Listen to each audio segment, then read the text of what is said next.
everybody, and welcome. It's Trisha Keel with Tomorrow's Key, here to share with you about the Hawthorne moon of disenchantment. Last month, we were in the wonderful, yummy, sexy, sizzling willow moon of enchantment, and now the time of the year, the celestial season, is actually the time to weed your garden of those things that are not serving you.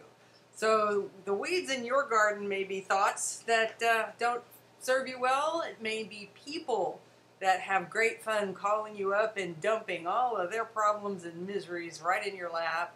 And it may be things that you do with your time that if you use your time doing something else, it would better serve you. So let's start off first of all with the people in your life that you might need to encourage to take a step back during the Hawthorne moon of disenchantment. If you have access to a hawthorn tree or a hawthorn bush, many in Houston have Indian hawthorn bushes in your yard. If you do, then you can just go address the plant and say, would it be all right? May I have a branch or a cluster of your flowers? And that is simply showing respect from one living thing to another before you take a part of it. It's kind of like saying grace before you eat something. Anyway, if you can actually get a clutch of hawthorn stems or stalks or branches and tie them together with a white or a pink ribbon and put them over your door, that will help keep people away. Wearing white or pale pink, not the rosy pink of the, rich rose colors, but the pale pink colors, like the flowers behind me, but not like their centers. Like the little piece of rhodochrosite that I'm wearing, but not ruby pink, pale pink. We're not giving much energy and much heat to any of the things that you're wanting to disengage from. So if you have to interact with someone that you would rather not interact with on a continued basis, if you'd rather they take that hook of energy out of your chest and go find something else to do it with, there's some things that you can do. If you have some salt. Now, I prefer the heavier grain kosher salt because the crystals are larger and crunchier. Let's see if I can get one out of here.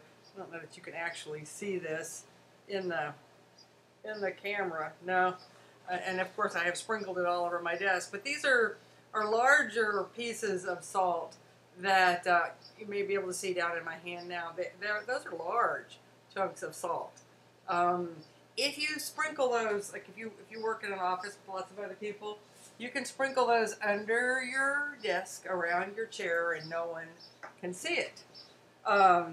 You can also sprinkle regular table salt, the fine table salt, in a very light line across your doorway to keep them out of your office so that you can get some work done. If you're feeling really bold, you can take a dish, a really nice crystal or stone dish, and put some salt in it and place it between you and the doorway that people would come at you, especially if they blindside you and come into your office from the side. If they come at you from in front of you, then place it at the front of your desk.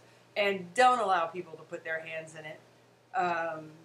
They don't need to add their energies to your environment.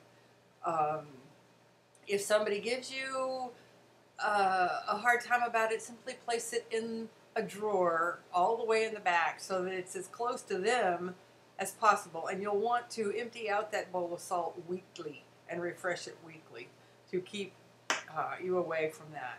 Some other things that you can do to disenchant others is get you a spool of white ribbon and cut a piece about 9 inches long and tie it around the legs of your bed, tie it around the legs of your chair. If you have to, tie one around your neck and hang something from it. You want the white to cut the connection. White, like metal, reflects all color, and it is therefore considered to be a metallic energy, which is like a knife.